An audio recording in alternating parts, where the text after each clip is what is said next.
how to trade support and resistance like a pro. Traders, now you have learned what support and resistance are and how to find the real ones. But but the big question is, how do you actually trade them profitably? Because let's be honest, most traders mark these levels, but when price reaches them, they panic and enter trades without a plan. And then boom, they lose money.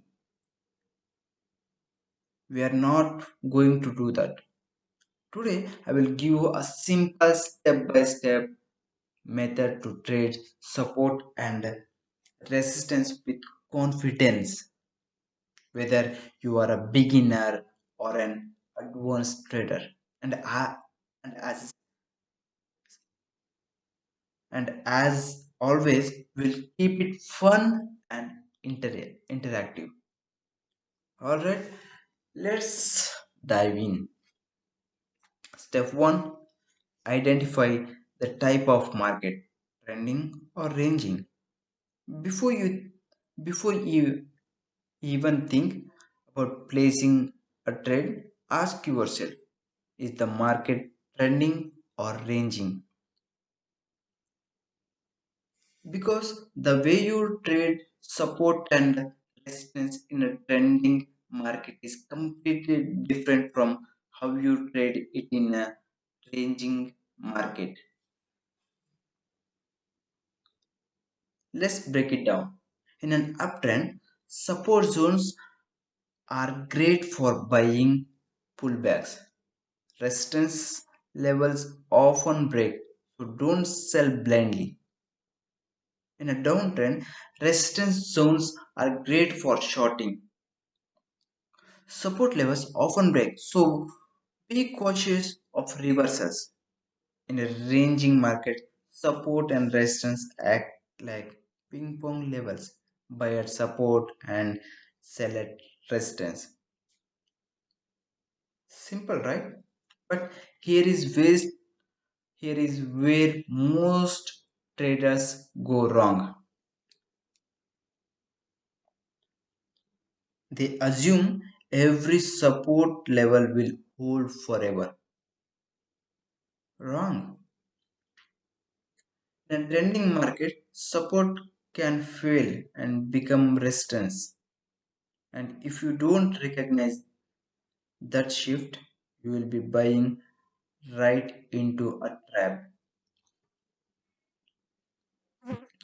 Step 2, the best the three best trading strategies for support and resistance.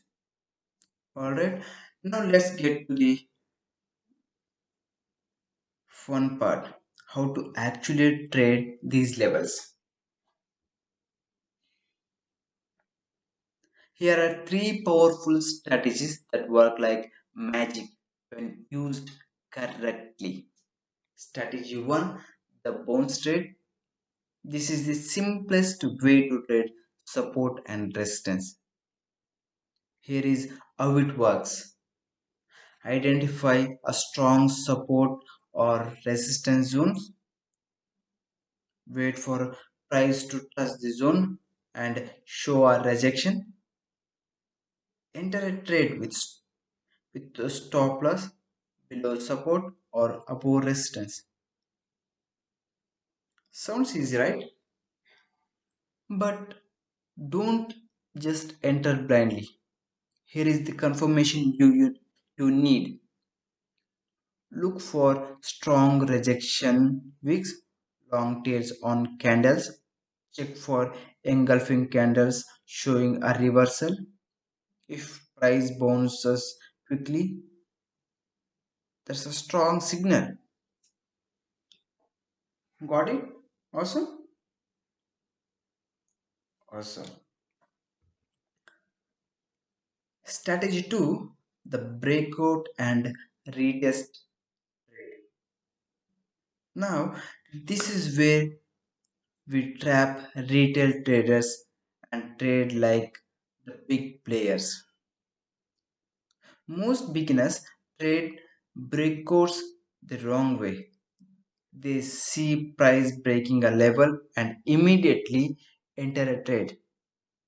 But what happens? Price reverses and they get stopped out. Sound familiar, right? Well, here is the right way to do it. Wait for a breakout. Price must close above resistance or below support. Be patient. Let price come back and retest the broken level. Enter the trade on the retest. The stop loss below the new support or above the new resistance. This method filters